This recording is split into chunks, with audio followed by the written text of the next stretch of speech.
And you actually enter into the Shastra. It's like a gateway into the spiritual world. But to do this, you have to be pure.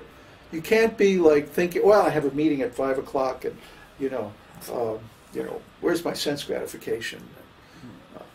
These are all interruptions. You see why you have to be pure. You see why you have to have attained anartha nivritti. Because if you haven't, how can you contemplate these wonderful shlokas? How can you reach stage of, or consciousness of, aesthetic appreciation of the intricacies of relationship with Krishna? How can you follow in the footsteps of Krishna's pure devotees, if you have all this worldly stuff on your mind all the time? Oh, I'm worried about paying my bills, and what if this happens, and what? No, you have to be like surrendered. Like, okay, Krishna's going to take care of everything. Haribol, I'm just going to chant my japa and think about this wonderful verse in the Shastra. That's how you develop love of Krishna. That's how you develop transcendental devotional service. But you can't do it unless you're pure. You can't do it unless you have passed through all the preliminary stages and reached those realizations and got to that point where you're free of all that nonsense. So that's why this cultivation of bhava, of devotional ecstasy, of rasa, has to begin from the platform of anartha nivritti.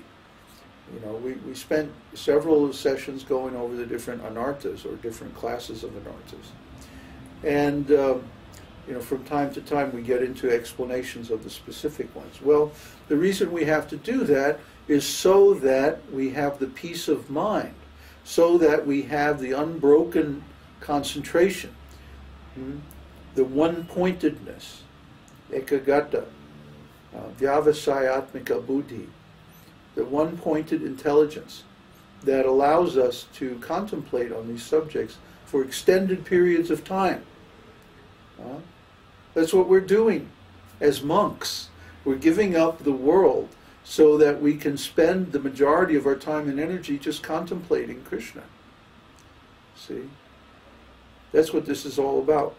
So, if a person is entangled in worldly affairs, and they have so many material engagements, how can they ever get to that stage?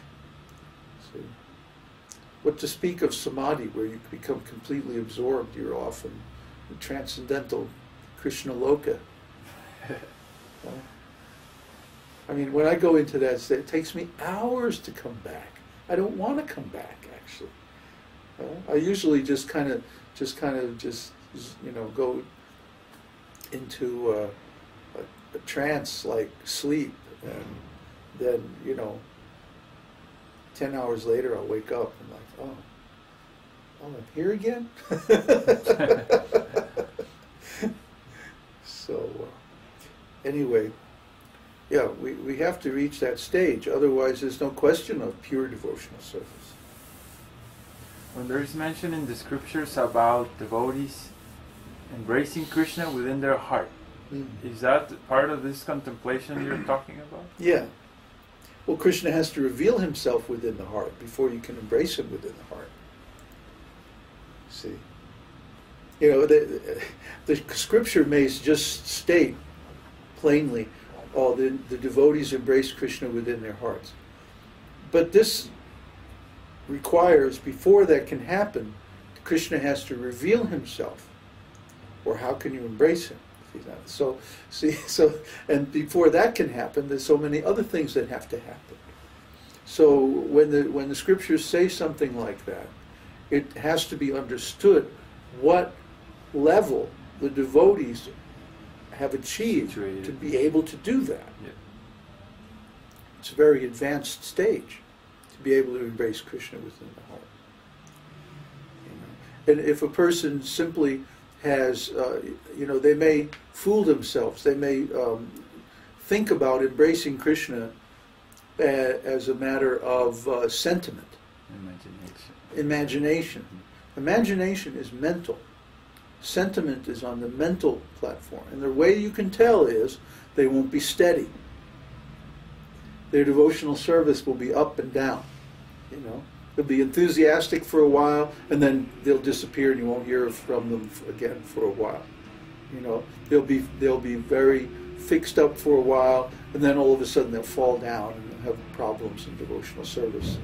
It takes them a while to conquer those and come back again. You see, so as long as a person is going up and down and they're not steady, they have not reached anartha nivritti. They're still on the mental platform. They're still concocting material desires. They still have doubts. They still have offenses that they haven't cleared, and so on. A question regarding the previous topic about when the devotee gets liberated is about where do all the family members go if they're like, if I'm a devotee and then the family members are not, where do they go? What spiritual... Oh, that depends on their individual relationships with Krishna. We don't stay related as family in the spiritual world because family is a material concept. Family means a relationship based on bodies. This body reproduces and gives rise to these other bodies. And then I think that I have some relation with these other bodies, or the souls in those bodies.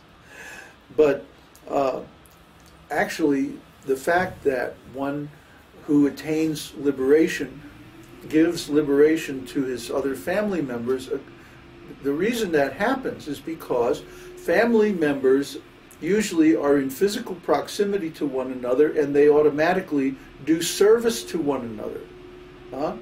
So one's family members usually have done service to you.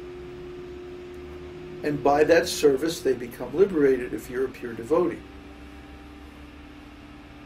See, it's not because of the family relationship directly, but because it so happens that family members generally associate together and they do service. You know, pass the soul.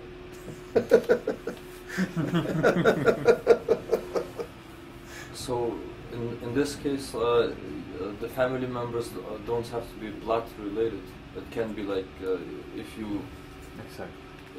Family can be, the nanny or whatsoever. It can be also family. Then. Oh yeah. Okay. It's the active principle here is association with a pure devotee. By association with a pure devotee, one automatically performs service, because that's when people are associated. They naturally serve one another. They cook for each other. They do things for each other. They help each other out in different ways. So it's similar also between the spiritual master and the disciple then? Oh, absolutely. You're like a big family. Yeah. Okay. Yeah, it's the same the principle here, the active principle is the principle of association. Well, but this contemplation we are talking about is part of the phase after anartha nivritti in taste, development of taste? Ruchi. Attachment and like that? Yeah, well, and then bhava. Yeah, because ruchi, the development of taste, first of all, what do you have? Anartha nivritti, and then you have steadiness. Nishta. Yeah, nishta means you don't fall down anymore. Because there are no more bad qualities, no more other ideas or desires, so there's only devotional service, so now you're steady. So then what happens? Attachment. Taste. So taste comes from this. Taste has to be a particular taste. Like, you know, different flavors. You can have salty or sweet or sour or bitter or pungent or, you know, or mashed potatoes or something, you know. Each taste is a particular flavor. So to get taste implies that you know what your flavor is. You know what your particular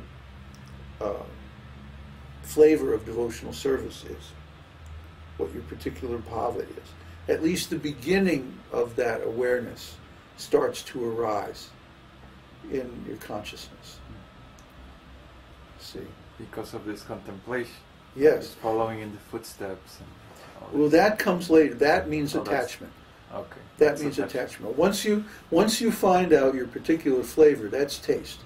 Then when you start to follow in the footsteps of That's a particular devotee, that's attachment. Okay. That's the spiritual process that is associated with that stage. Okay. Uh, And then obviously Then you bhava. experience bhava. Because yeah, of then this bhava, because you experience the same transcendental emotions as that devotee. Nice. And then that develops into prema. That's it. That's it. That's it. That's it. Okay. Either.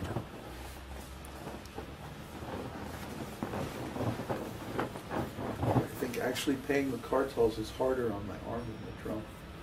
It's the same motion, you know.